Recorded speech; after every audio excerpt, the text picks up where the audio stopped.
희망찬 하루가 또 밝았습니다. 말씀으로 하루를 시작하고 보내는 성도 여러분의 삶에 하나님의 은혜가 있을 줄로 믿습니다. 예수님도 제자들을 세우고 양육하기 위해 그리고 개인의 영성을 위해서 새벽을 깨워 항상 기도하셨습니다. 몸소 우리에게 본을 보여주신 것입니다.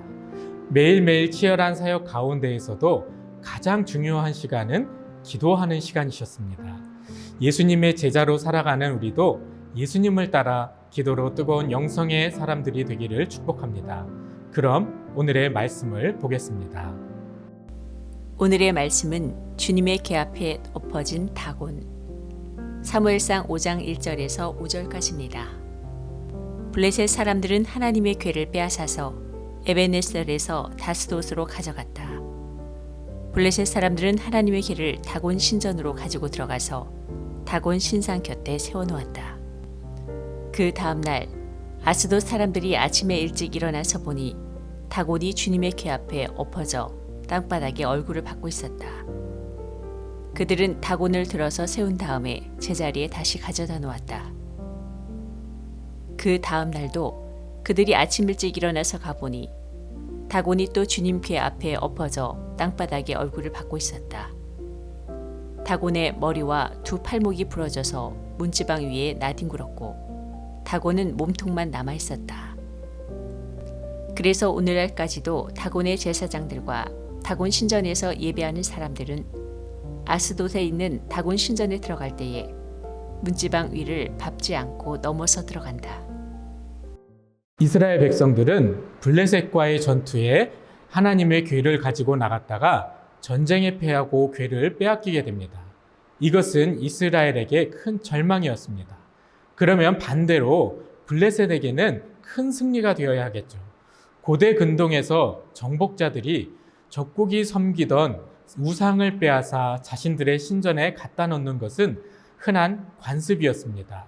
승리자들의 신이 적들의 신을 이기고 그 신을 사로잡았다고 믿은 것이었습니다. 블레셋 사람들은 하나님을 그런 우상쯤으로 여긴 것이었습니다. 자신들의 신 다곤이 여호와를 패배시켜 사로잡았다고 생각했습니다. 그런데 그 반대 현상이 일어났습니다.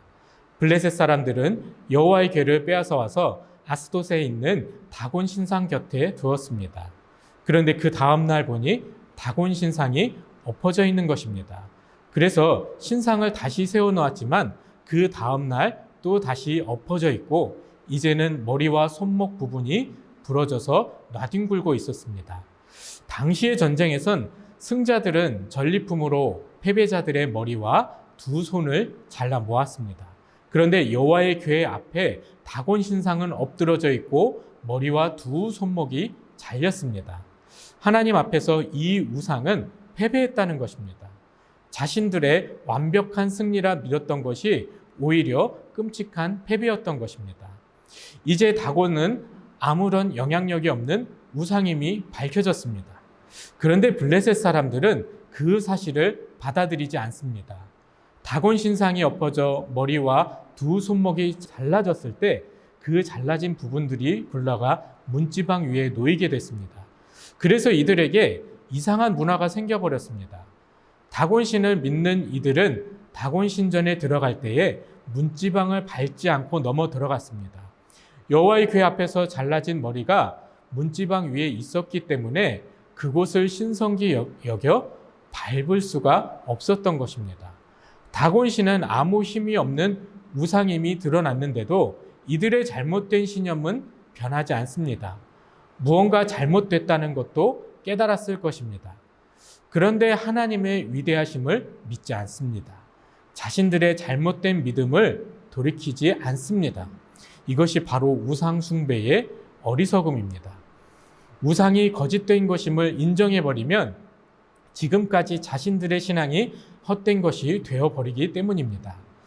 그래서 우상을 숭배하는 이들은 잘못된 것을 알아도 그 맹목적인 신념을 포기하지 않으려고 합니다.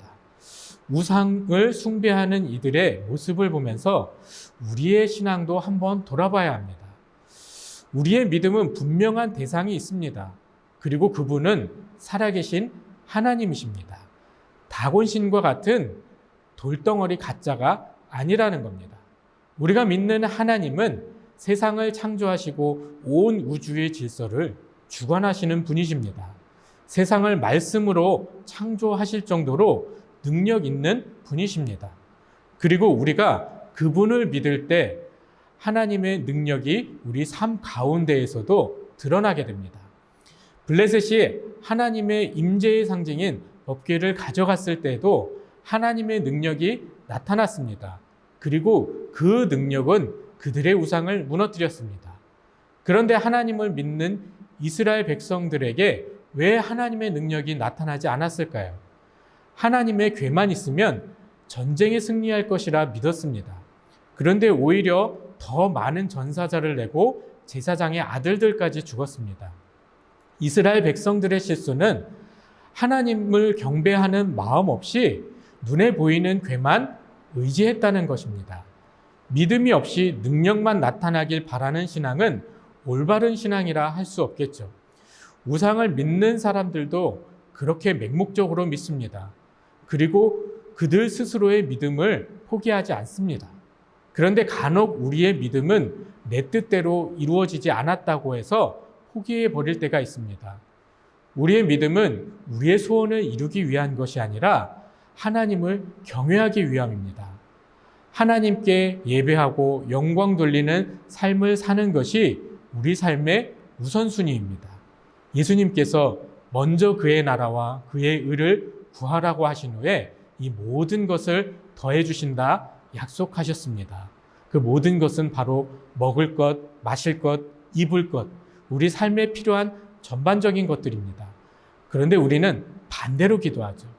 우리의 필요를 위해서 기도하고 삶에 여유가 생길 때 봉사도 하고 헌신도 하겠다 합니다. 그런데 하나님을 경외하는 마음으로 하나님 나라를 위해 헌신을 결단해 보시기 축복합니다. 그리고 진심으로 하나님을 예배하시길 축복합니다. 주님께서 모든 것을 책임져 주실 것입니다.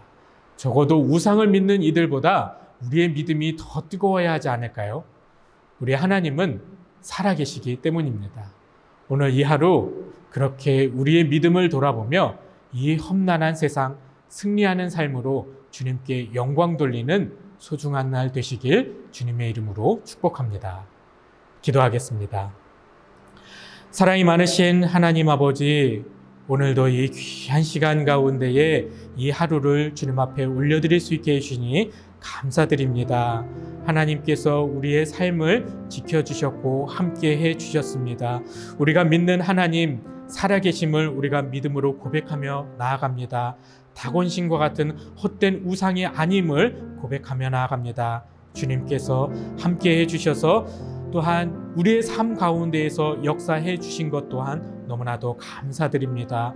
오늘 이 하루의 삶도 또한 일주일의 삶도 우리 평생의 삶, 영원의 삶까지도 임마누엘의 하나님께서 함께 해주셨기 때문에 또한 우리가 이 모든 시간들을 은혜로 보낼 수 있음을 고백하며 나아갑니다.